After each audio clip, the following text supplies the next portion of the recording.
really a terrific guy, you know. Just a bit, not really at all. Solid like a rock. Yeah. You know, Japanese craftsman kind of thing, you know. Should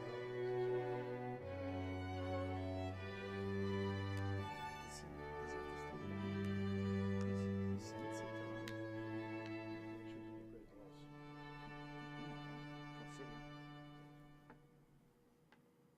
Do you start the camera out there?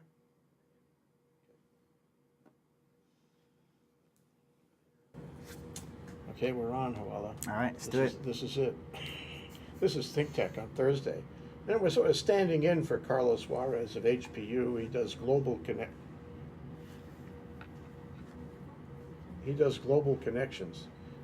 Global Connections is a show about Asia, but today Carlos isn't available, so we thought we'd slip a show in with Hoala Greevy, who is originally PowSpan, well, still PowSpan. Still, yep. And now, what is it, DareShare, Yep. Which is run by a company called Undefeated Games. That's correct. Which is very exciting. And on DareShare, in a way of sort of defining you at the moment, this will help our discussion. By the way, our discussion is called Data Surveillance, the Technology. We talk about what NSA does as far as we might imagine what NSA does. Sure, why not? It's a great discussion. But in order to set the stage, Hoala, in order to sort of define you a little bit, what is DareShare? DareShare is a fun new way for people to connect, create and share funny moments, and get recognized. We like to think we've built a mobile social network predicated around people doing silly things, dares. So our ultimate objective, our big idea, is we want to be the #1 thing people think of when they think, what do I do when I need a laugh? That's the big idea. And you're trying to make this happen so it's totally global and viral and sticky and magnetic. I'm trying to Google how to do it, and nobody will tell me. No two are the same, you know. Yeah, it's like a common denominator is elusive, but once you get it, you know. It's the $10 million question, at least. Yeah. Well, you know, it's funny. After we spoke the last time, somebody connected me back with Eric Nakagawa. ICANN has cheeseburger. Oh yeah. Which I told you that. You told me to go find it. Your DareShare thing reminds me of ICANN has cheeseburger, and he had his idea was photographs of pets with funny captions, and I mean it doesn't sound all that remarkable, and yet it has millions of hits, and it actually supported him. I had him in my show 10 years ago at HPR. And he's going to be on the show again. We're going to update with him next week. Oh, cool. Make sure to watch that. Yeah. Well, it's coming. It's coming. Learn some stuff from him. Maybe you should be in the studio audience here. Sure. Be heckling. Of course. Anyway, I'll try to ask him questions to reveal the answers that you need to hear. It's a big mystery. Well, I'm sure it'll happen for you. And I also wanted to point out that you are a tenant, may not be the right word, but a resident, a business resident at HTDC at Manoa Innovation Center. Yes, they call us clients. We've been there about 1.25 years.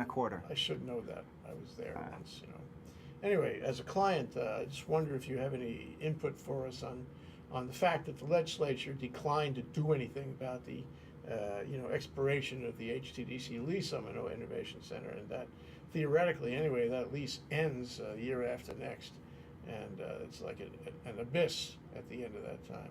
What's the talk? Well, shoot. I mean, just from what I heard around the MIC, there's some disappointment, but I guess there was an original agreement way back when that the university would take that facility back, but man, I really think we need something like that to continue on. I mean, if not there, somewhere else. Yeah. Got to get them funny for that. Yeah. I mean, I just enjoy being there. When I think of all the talk in the early 2000s when you and I met, about how tech was going to be the next great promise for Hawaii, and it was going to, keep all the kids here and everything going like clockwork, and we're going to have these big hits, hits like DareShare,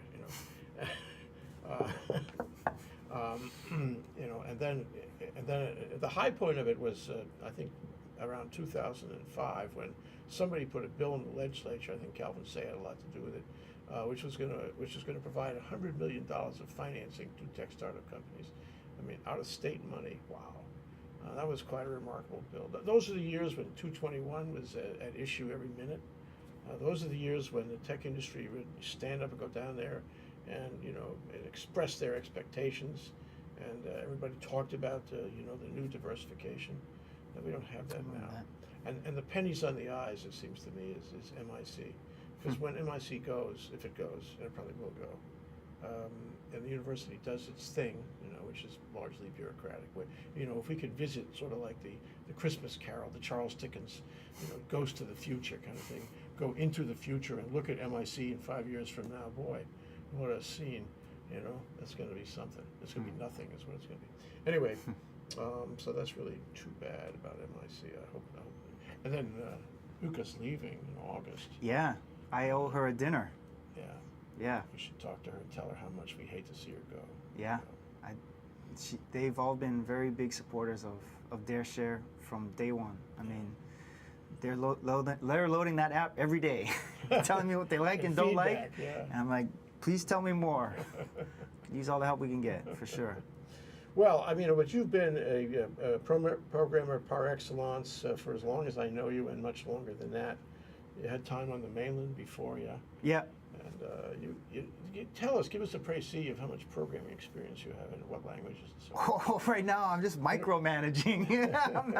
I'm hardly doing any programming. Well, I just don't have time to keep up. But in the past, well, shucks, I was really into just Linux, open source in general. I mean, did some Perl, some scripting languages, but I just thought everything about open source software was the way. It was it. So when I came home in 2001, I was just evangelizing Linux, and people I couldn't explain what it was. That was the problem. But now, I mean, we might have the biggest stealth deployment of an operating system the world has ever seen. Every Android handset is running on Linux. I understand Google's running on Linux. I mean, everywhere you go, Linux is everywhere. And I think it just really shows the model of open source, and I think that's the way things are now. It has taken off. Yeah. From the days when everything was locked up in Microsoft or Apple, for that matter. Yeah, and Facebook's got what, a couple hundred MySQL databases running behind it, as I last read. I mean, everybody's using this stuff. Yeah. It's everywhere. Yeah.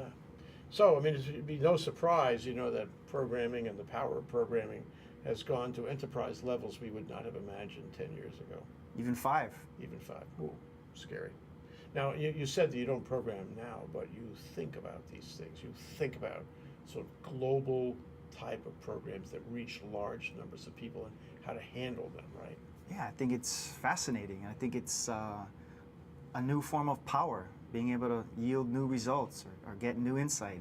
I mean, that's the divide, and I think that's just the way the world is now. It's great to be alive, isn't it? Yeah. The power is so enormous. The power is so interesting.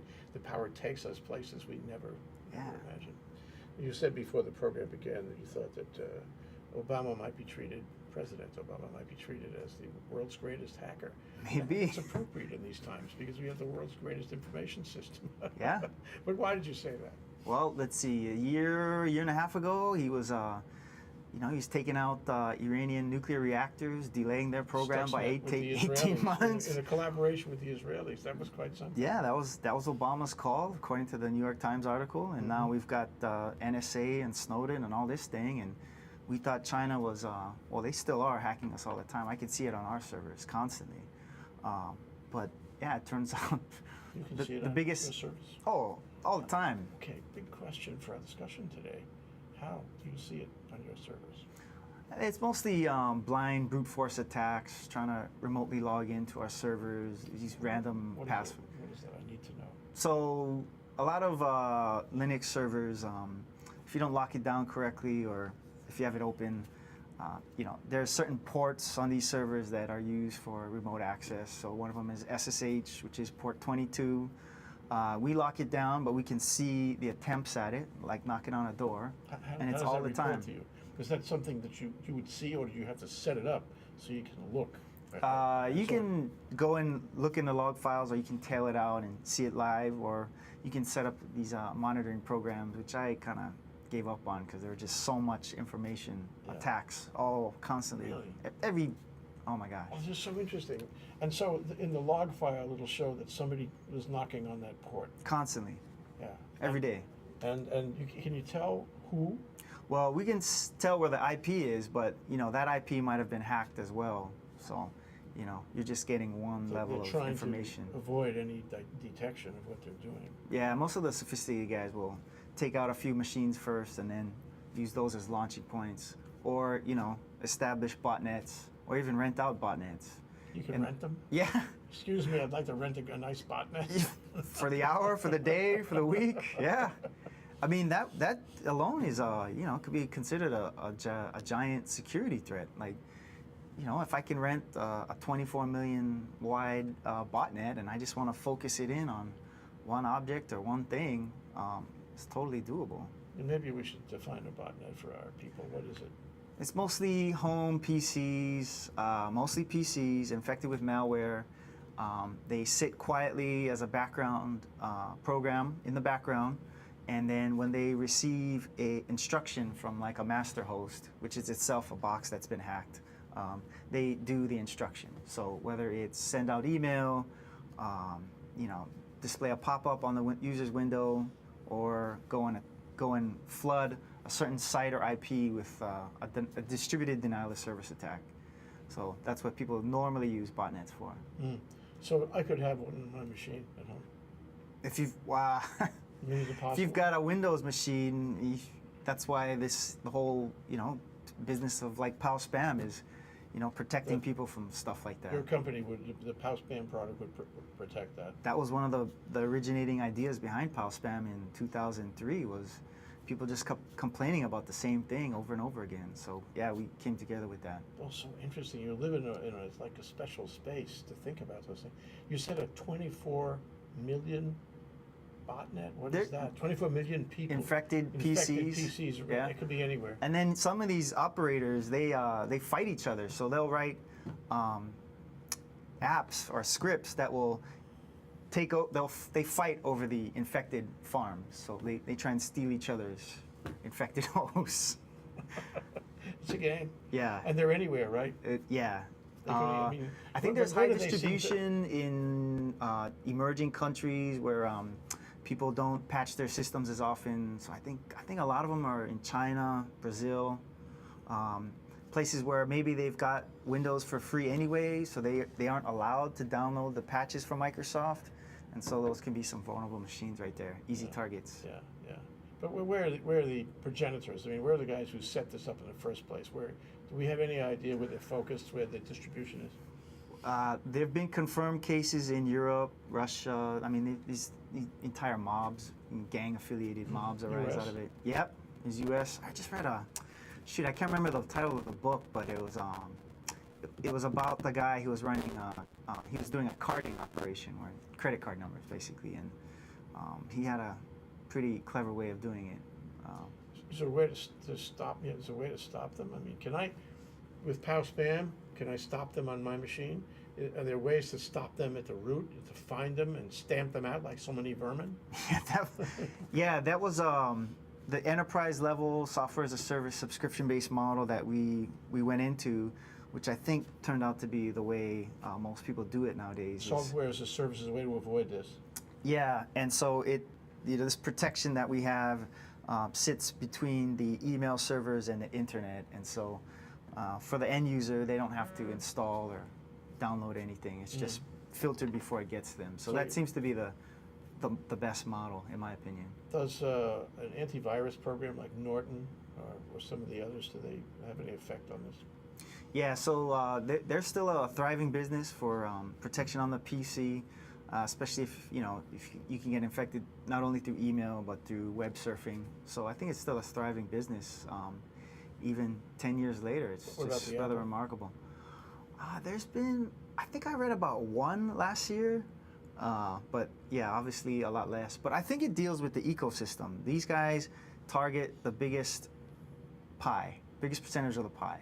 And just so it turns out, there's continues to be quite a few problems with the Windows operating system, in my opinion. Yeah. So now, so we have somebody who is looking for this port, trying to hammer on this port, get into this port.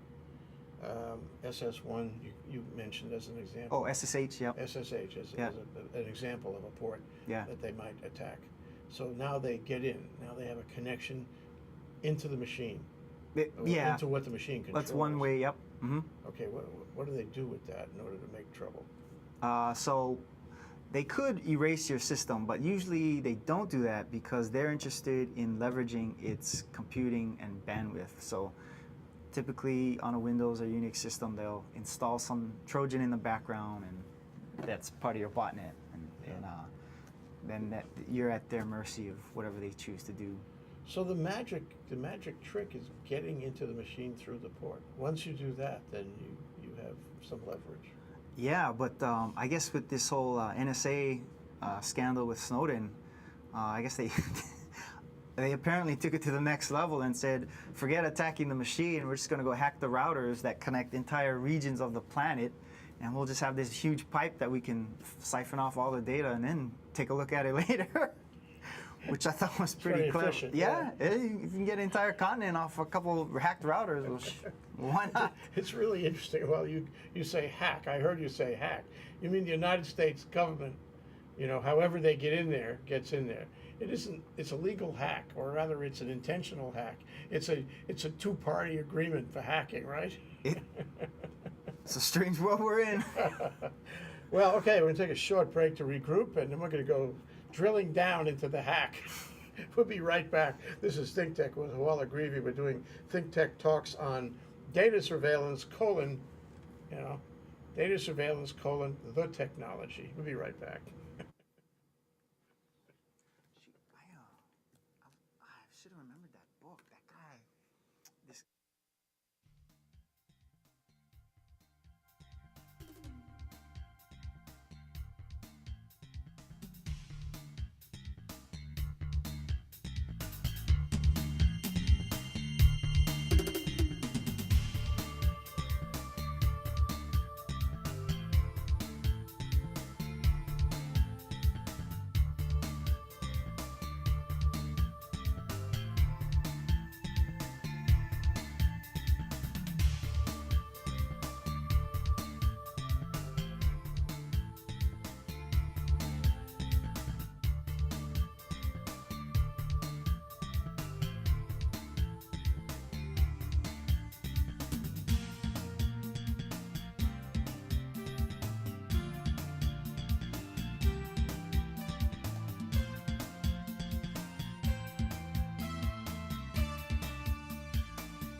Okay, we're back, we're live, we're here.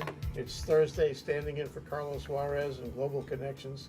I'm Jay Fidell. It's ThinkTech Talks with Hoala Greevy of DareShare, Undefeated Games, a guy who can at least make some really good guesses about how things work when you try to do data surveillance.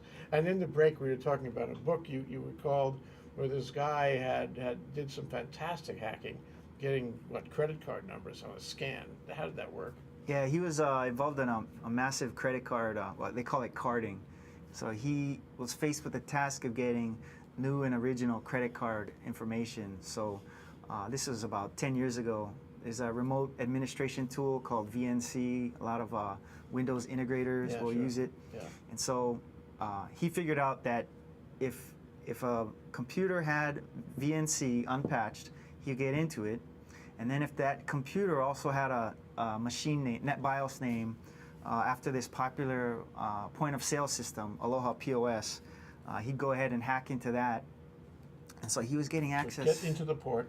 Yeah, so hack it through an unpatched version of VNC, which would happen. Which went into the port itself. So you're piggybacking on VNC to get in there. And then now he's got administrator rights on this POS machine that often was left unchecked off in a corner of some pizza restaurant or beauty salon. Yeah, where they don't care about such things. Yeah, and he was just getting all this new credit card data. Nobody could figure out how he was getting these numbers, and only after he was arrested did he kind of tell people, tell the authorities how he did it.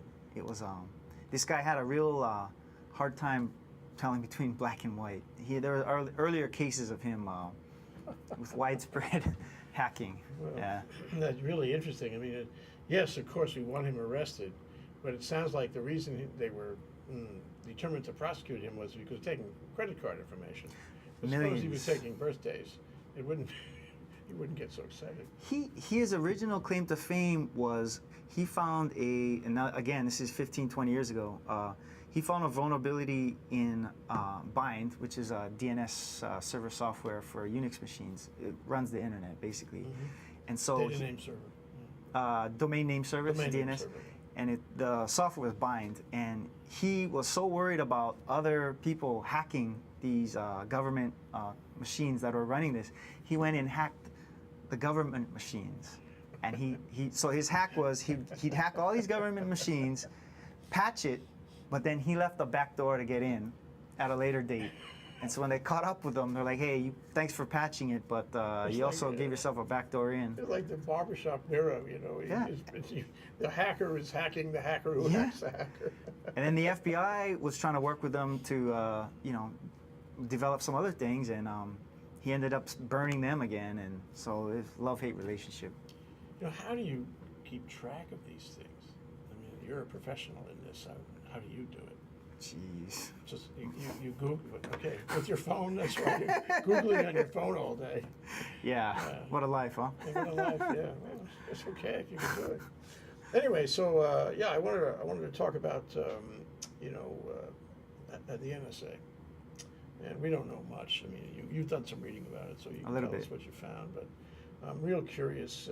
I'll give you my background, my understanding of it. Back in 2003 or 4, Patriot Act passed. Yep. It was a direct result of 9/11 and all that.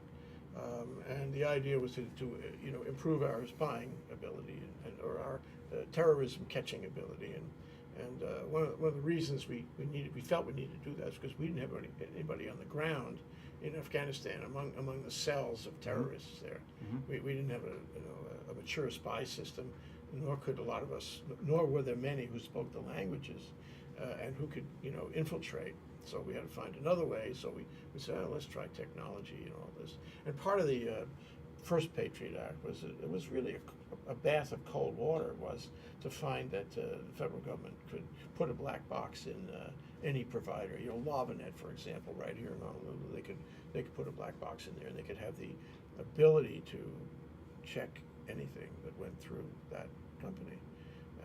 We didn't know exactly what they did, but we knew they had the power, the right under that statute to do it.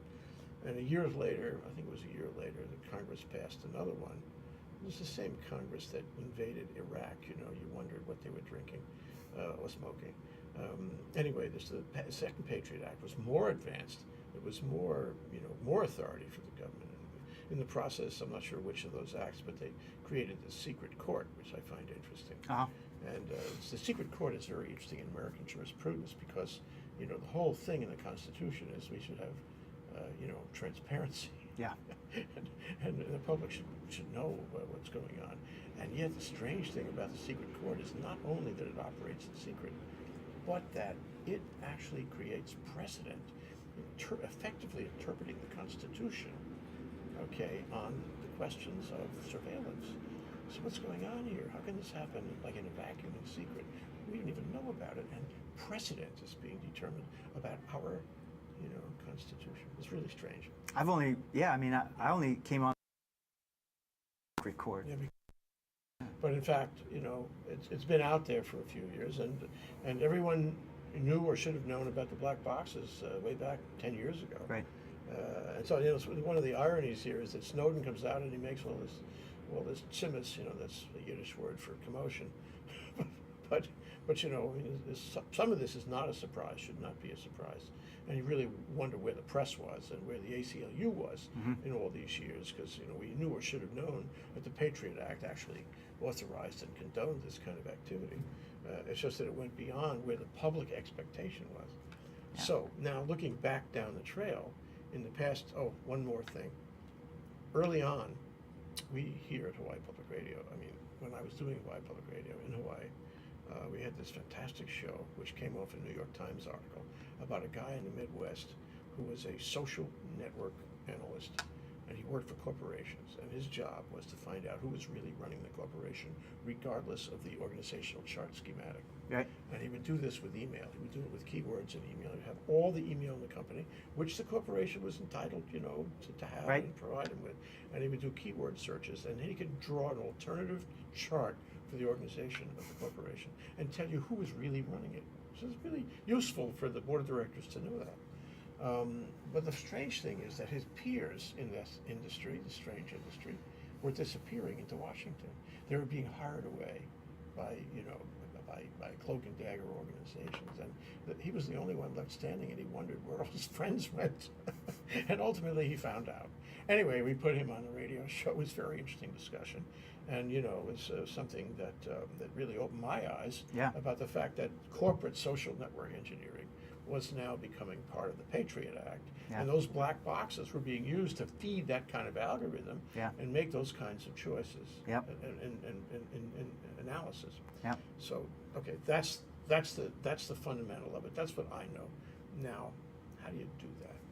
Well, I believe that's the NLP, where it's natural language processing. And there's my friend Dan Luke, his startup Context is doing NLP, and that's in super high demand. And I read an article in the journal, and they're theorizing that the NSA, as you alluded to, is heavy into that, and that's drawing conclusions many from billions. When you talk to anybody, even on the periphery, what they're doing, well, the message you get is, if you think the Chinese are doing much, wait. The U.S. is way legions ahead of them and spending more money than you could imagine. Sorry, go ahead. Yeah, I mean, I've been reading about a data center in Utah that the NSA is setting up, supposed to be online this fall, $1.2 billion. Whew, gotta imagine what that thing's gonna do. But so NLP, I think that's, because I believe they said they weren't scanning the entire body of the email, but they were looking at the from, to, and subject line of basically theoretically every email in the country. See, that we didn't really figure that in scope, 2003. We thought that there was some selective process where they would only look at certain ones or certain people, but I didn't realize, I don't think anybody realized they were actually going to look at everything. Yeah. Everything. And then they were going to search on everything. And then, so anyway, how does the search work now exactly? Well, see, I think there's the Hadoop framework where that's within the last 4 or 5 years. Open source, again. People like Amazon have it as a service. So if you wanted to use Hadoop, which is How do you spell HADOOP, and it's taking a bunch of inexpensive computers to solve a complex problem, and each computer knows to solve one part of this problem, and then bring the results back and bring it back into one easy to understand result. So that's probably what the NSA's, most people are thinking that's what they've been doing, or a variant of the Hadoop framework, which is open source. So yeah, they can customize it as much as they like. The NLP fits into that. They're using algorithms to constantly update and tweak just words that humans would use. And then they're probably using a newer type of database, NoSQL, which is just... what is NoSQL as opposed to MySQL or Microsoft SQL? Or it's just it's a newer type of database that can incorporate images, files, videos. So it's just, you can pretty much throw anything into a NoSQL database, and it can churn out results.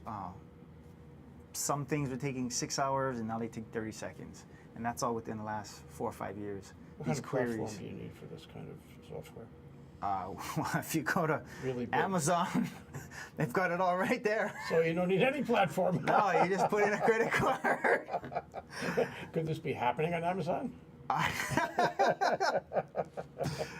No answer on that one. We've been using Amazon Web Services, and it's pretty impressive. This kind of stuff they've got. Interesting. So the actual server could be anywhere. Yeah. It could belong to somebody else who didn't even know what it was being used for. Yeah. Well, go back now to the search thing. So, I mean, in my mind's eye, I want to look for certain keywords in a huge volume of email, of all the email that runs through a given router, for example, and a big router, one of those big routers. So I'm sitting at my console and I type in a bunch of keywords, and now it's like Google, isn't it? Or is it more complex than, I type in a few keywords at Google and it gives me a report on where that shows up. Yeah, I think, well, I mean, just in theory, I imagine they start that way. But I think one of the bigger points is if something that took 6 hours now takes 30 seconds, the iteration needed to find what you're really looking for is so much faster and simpler. A handful of analysts can really dig down quickly and find that kind of stuff. Yeah. So that to me is incredible. This is beyond Google. I mean, Google would like to know what this is. Maybe they do know. Maybe they got some engineers from there too. I don't know. Yeah, sure. But okay, so it's a super Google kind of search on a platform and using software that can do it real quick. I mean, that's what people are. NSA is tight-lipped, but you would venture to imagine that that's how they caught up so fast within the last 5 years. Okay. Using Now, stuff like on that. Google or on, my experience with Microsoft SQL and other SQLs is that you use SQL command language in order to say, I want this word plus that word minus that word, and only where this appears and only in this part of the database, and the SQL instruction can go on and on and on. Yeah. It's a very rich language, SQL. I guess SQL languages for all these SQL databases are probably similar. Yep. The command instruction. So how would that work if you're looking through, say a huge amount of email, and you want to find a terrorist? How would that work? I think they were using that, and if I'm not mistaken, they were basing it off geolocation too. So kind of triangulating between location to, from, and then keywords or variations of keywords. Maybe people were misspelling it on purpose. I mean, I think they're able to iterate so fast, so quickly now with this new technology. They can drill down. But we're only guessing here. I don't have any special knowledge about that. You put the instruction in, you put the search words in, you put the relativity instruction. You're searching this database between these dates and all those conditions and definitions and what. And now you're going to get a report on your screen, and it's going to give you all the hits. Okay, and the hit would be what? An email, right? Yep. And it would give you the text of the email, tell you who sent it to who, and when, and all that. So now you have to read the emails that pop up. And if you have 50,000 hits, which you could have, right? In a wide search, what do you do then? Yeah, I think then if you're going by geolocation, that 50,000 will fall off pretty quickly, I'd imagine. And then if you're able to tie that together with cell phone tower records, text messages, and you're further able to drill down, I think that's one way they could do that. Cross-referencing. I mean, that's Take that's your what I would list and you do. compare it against another Yeah, search, why not? and you see what's in the middle and what's left over. Okay, Yeah. This is really getting interesting, but so much so that we're going to take a short break. Sounds good. That's Hoala Greevy. Wow, what a guy. DareShare, Undefeated Games, and Spam 2. This is ThinkTech Talks on Thursday, sitting in for Carlos Juarez and Global Connections. We'll be right back after this break.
back. Hoala Greevy of DareShare, Undefeated Games.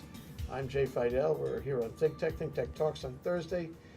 We're sitting in for Carlos Juarez and his Global Connection show, normally heard at this time on Thursday. And we're talking about data surveillance, the technology. A complete speculation by Hoala and me, mostly Hoala, on exactly how they do it. Okay? So we're talking about how you get a subset of data, you put the special search words and the SQL type instructions in. Now you get, say, 50,000 hits, and they're all, say, for example, they're all emails that pass through this router. Okay, but that's just too much. You don't have people who are going to sit and read 50,000 emails. Right. So you want to narrow that down. How do you do that? Well, in the spam filtering world, one of the bigger components that is a Bayesian learning system. So a Bayesian, Bayesian, Bayesian. I wouldn't have guessed that. And, so Bayesian just takes a look at all the email coming in, and it makes predictions on what it's been given about the likelihood of an email having spam characteristics. So the bigger your Bayesian database gets, in theory, it's supposed to get smarter. And so maybe they've got their own derivative of a Bayesian learning system, which is constantly getting smarter the more data is acquired by these regional network hacks. It's like artificial intelligence. I would imagine you'd want to automate it somehow. I mean, Yeah. you just can't hire enough dudes to do those kind of things. Yeah. You'd want to make the machines do the work for you. Yeah. So, okay, I mean, so an example, we should play with a case study here, for example. And I remember this was in the newspaper at one point, maybe an earlier level of sophistication. But so there was a meeting that they knew that took place in Vienna. And it happened at a certain time and place. Now they wanted to find all the people who might have been at that meeting. Right. And they knew this meeting was not kosher Yep. in any sense. So they started to use keywords and travel data. Yep. And who went to school with the people at the meeting, who their known associates were, and sort of zero in and create a composite of the possible individuals who could have been at the meeting. And then try to validate that against other data. It's very sophisticated. Sure. I mean, if you can hack the cell phone towers around that meeting, I mean, shucks. I can't imagine a person not having a cell phone in this day and age. How do you get through to somebody? Right. And they would have to, if they surf the web or make a phone call or send a text, the nearest cell phone tower would be transmitting that data on their behalf. So if you can get to those towers, you get a pretty good picture of it. Yeah, you're right. And then, I don't know the answer to this, but I remember 2 years ago there was a big thing about the mysterious file in iPhones, which kept a database record that's everywhere right. that you'd been. Yeah. And Apple wouldn't say anything, wouldn't admit, deny, nothing. But there was the possibility that it was periodically sending that file back somewhere else. And who knows, under the Patriot Act, that could have been to a national intelligence agency, who then knew every place you'd been, including some embarrassments.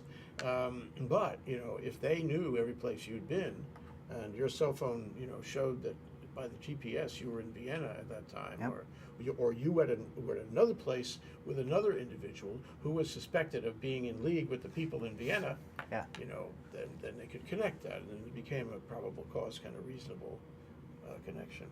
So you're talking about joining many databases. It's not just email. Well, if I worked there, I'd want to do that. Yeah. I don't know. Yeah. So you're talking about the software that's artificial intelligence that learns. You're talking about people who go through this kind of identification process all day long, and who have the same analysis that comes up over and over again, and they somehow codify that, in the software. It's pretty exciting stuff. Yeah, what was it? Was it the Bloomberg or Reuters Twitter account that got hacked a few months ago? And they sent out this bogus tweet about President Obama being hurt. And within seconds, all these quants, these black boxes set up by these hedge fund traders, sent the market diving for, I don't know, about 5 or 10 minutes.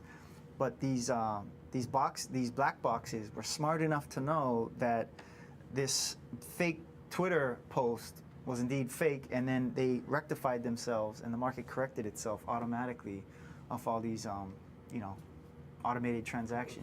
Level of confidence. So we can see it. We can see this kind of stuff everywhere now. But it does suggest the other hand is still clapping. The hand I mentioned from the guy in Nebraska. Yep. You know, that there's still, in the corporate world, there's still plenty of social network analysis going on. Tons. And including the hedge fund black box. Yeah, So quants. the NSA is not the only one, that's the point, not the only one using this kind of technology. Nerds are taking over the world. And here you are, fooling around with an app, you know, there's more for you to do, actually, Hoala.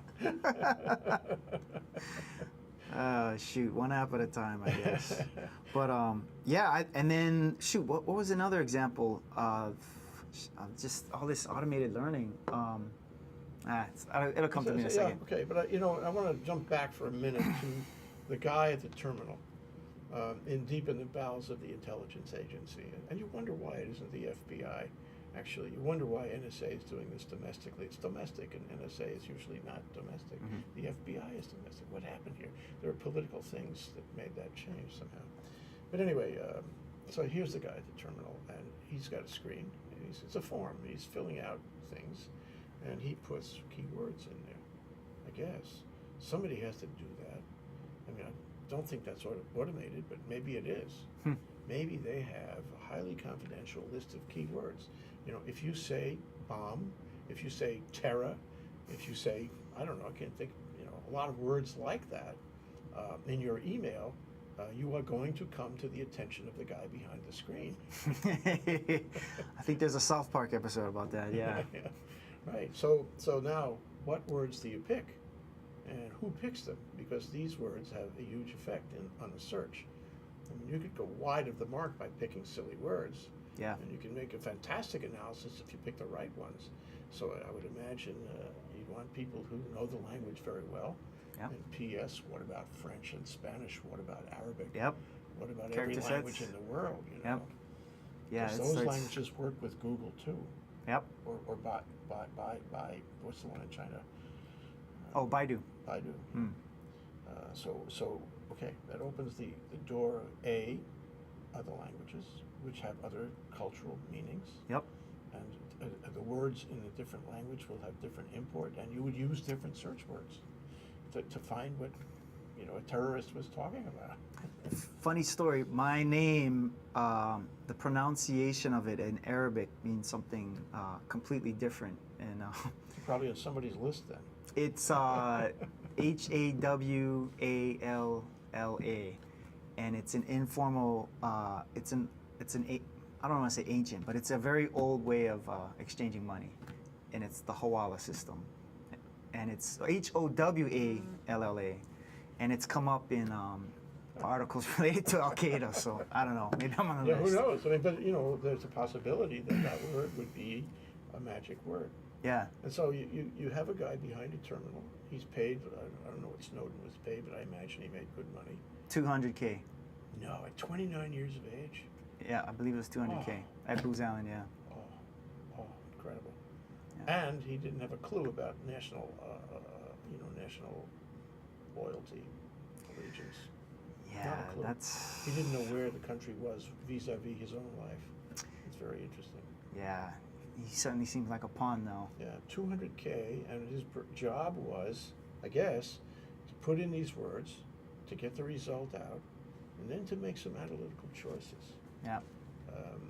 And you know, it's like there's something very scary there that a guy with, let's, in retrospect, this flawed judgment, you know, had the power to say, well, I think I'll look up Hoala now. Yeah. I think I'll find out everything. You know, because once you identify the guy who was in Vienna, now you want to find out everything about that guy. And presumably, if you have all the email in the world, and all the databases, all the GPS, whatever it is, you can get a pretty good peed on that, you know. If they've got a smartphone, yeah, chances are highly likely you can find out quite a few things about them. Yeah. So this leads to, you know, step one is to find the guys who are at the meeting in Vienna.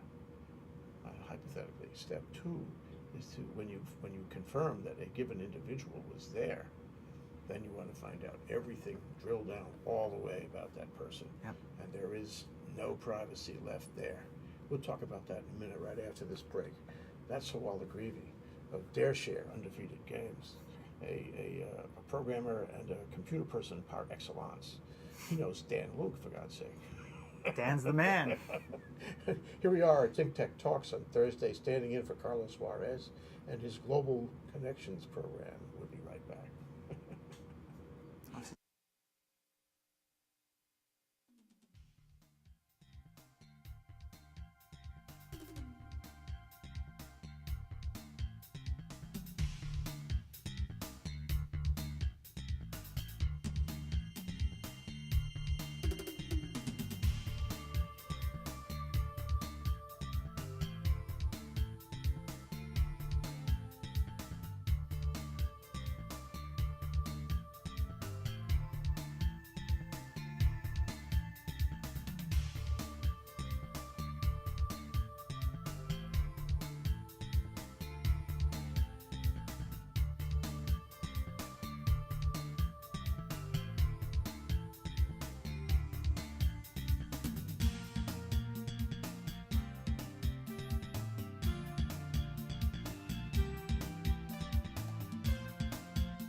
This is so interesting. This is where it really comes home, when you make the intersection. You had to be here during that last break. It was really something. This is Jay Fidell. We're here at ThinkTech Talks on Thursday. We're broadcasting on Ustream, on Spreaker.com. We put it on YouTube. Sometimes we play it on Olelo and OC16. We're everywhere. Listen to us, watch us. Check our links at ThinkTechHawaii.com. Right, Hoala? Yes, sir. That's Hoala Greevy, an old friend. With DareShare, Undefeated Games, his latest effort, which is going to soon enough take over the world. You'll see. If you say so, we'll go with that. Do I say so? Anyway, during our break, we really covered some interesting points, and so let me put it in the continuum. In the continuum here, we start looking at the top. We look at millions and millions and zillions of emails, and we search through the haystack, because we have a big haystack, and we find people who meet a very defined set of SQL instructions who are at the hypothetical meeting in Vienna, which is a bad meeting. Okay, now we have some names of people who are our suspects. Okay, I don't know where the secret court gets involved in all of this, but I could figure that a guy like Ed Snowden had the authority at 200K to look you up if you appeared as a suspect, if you will, for that meeting in Vienna. So what could he get on you? What kind of dossier? You know, they talked about J. Edgar Hoover collecting dossiers on everyone, keeping a little paper file. You know. He started the FBI, didn't he? Yeah, and he started dossiers too. and so now the whole notion of getting a bio on you and getting it real time, getting it now, getting it immediately. No need for a file. The file is already there. You know. So here you are, and you know that Joe Dokes is the one you want, and you're going to drill down on him. In our time, Hoala, given that name and a few of his, basic identification points, his, residence, his birthday, whatever you want, what can we find out about him if we are NSA? What can we find out? I guess we're going to see that in the months to come, but I can't imagine there is anything they wouldn't be able to figure out. I mean, this is the biggest bug there is. If you can hack the guy's phone, you know where he is, you know he's calling, you know what he's surfing. I mean, jeez. I mean, I'm addicted to my phone. I know millions of people are. All over the world. Yeah. Not just here. I just came back from Turkey. Yeah. Okay, every 8-year-old kid has an iPhone. Yeah. It's amazing, and they use it all the time. The world is changing while we watch. I mean, one thing we've learned with DareShare is, it's impossible to advertise your way to the top. You've got to addict your users. You've got to get them to release dopamine every time they use your app. So they get addicted. They form habits. What do I do when I'm bored? What do I do when I'm lonely? I mean, So it comes back to DareShare. DareShare is directly relevant, to the end of our problem solving here. Because what we have, is that all this is a confluence. It's like coming together in so many ways. So we have these guys identifying names out of millions of emails. Yeah. And then we have, or other sources, newspapers, whatever you like. Online, probably easier. And then they get a name, and now they're going to make a dossier on you. And they get it off your telephone, God knows where else it comes from. And they find out everything about you, but we haven't really yet examined social media. Yeah. Social media is happening at a rate that's astounding. Somebody told me yesterday, forget about Facebook. It's old. Facebook is old. It's off the shelf. We've got other things now coming up soon. And so, but of course, Facebook is still in large usage by, I don't know, 1.1 million people, yeah. With that, and assuming that is also searchable by the black boxes under the Patriot Act and elsewhere outside the country, there's nothing they can't find out about you. I mean, if you just look at the way the internet's gone, who would have predicted 15 years ago that the internet would be about me? Everyone wants to share everything about themselves. There's so much data out there on every little silly, mundane thing people do that have smartphones. I bet there's quite a profile you could build off that. Yeah, smartphones and social media taken together, it's an elixir. Yeah. And it draws you in, and it becomes your other life, Yeah. second life. Yeah, there's an app for that. And in the early days of social media, there would be people saying, you don't want to reveal your secrets. Who knows about the creeps out there?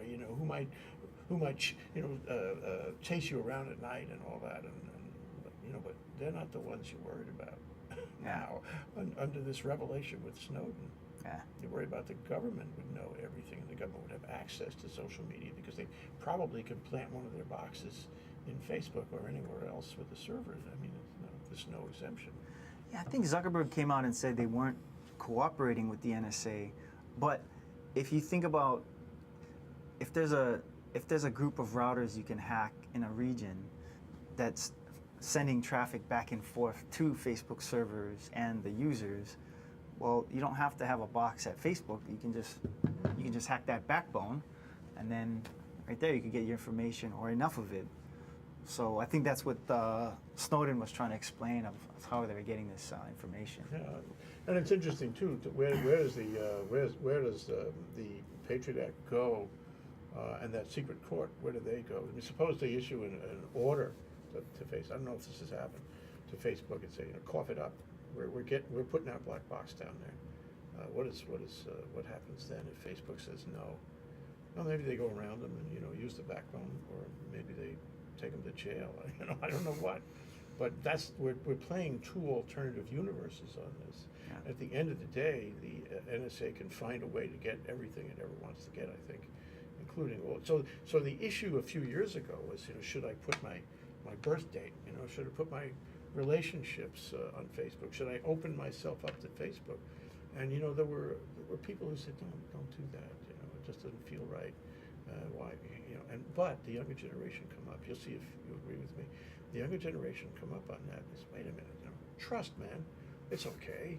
Nobody's out there going to hurt us. Put it on there. It's a cost-benefit thing. You'll enjoy having all this networking and all these friends out there. So go for it. Don't hold back. And I think we have a generation of people who are not holding back. No, it's starting in what, 7th, 8th grade, 6th grade, 5th grade. It's amazing. You're supposed to be 13 to use all these services like Facebook and Instagram. Right? Yeah, you can't store information about people under 13 in the United States, and I think it's COPA if I'm not mistaken. But man, I got family that's on these services that they're 10 and 11 and 12, and it's just happening so fast. It's an exciting time to be. You get on the wrong list, and they will know everything you've ever done. And once they get all the Facebook together, it's like a whole new world of data, because now they can use another algorithm, another search method, and they sort of analyze your whole life, and do a probabilities analysis to see if you've been doing the wrong things. I'm seeing a Tom Cruise movie out of this. They got to do a movie on this. Yeah. It only begins now, and I think the remarkable thing is that we are at an intersection where this has been revealed to us by the Snowden affair, who in my view is a traitor. But hey, that's just my view. Yeah, that guy, I don't know. There's some serious things going on with that personality.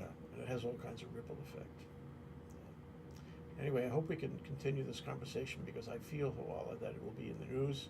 More will come out. There'll be other revelations from Snowden, the ripple effect of Snowden or otherwise. I think it's the nerd story of the year. I mean, I don't know. To me, it's very fascinating. Yeah, we'll do it again. Okay. Sounds good. Shake on it. Great to Thanks, see you. Jay. Great to talk Thanks to for you. having me. That's Hoala Greevy. DareShare, Undefeated Games. This is ThinkTech Talks. I'm Jay Fidell. We'll be back at 4 o'clock to talk more about Asia in review.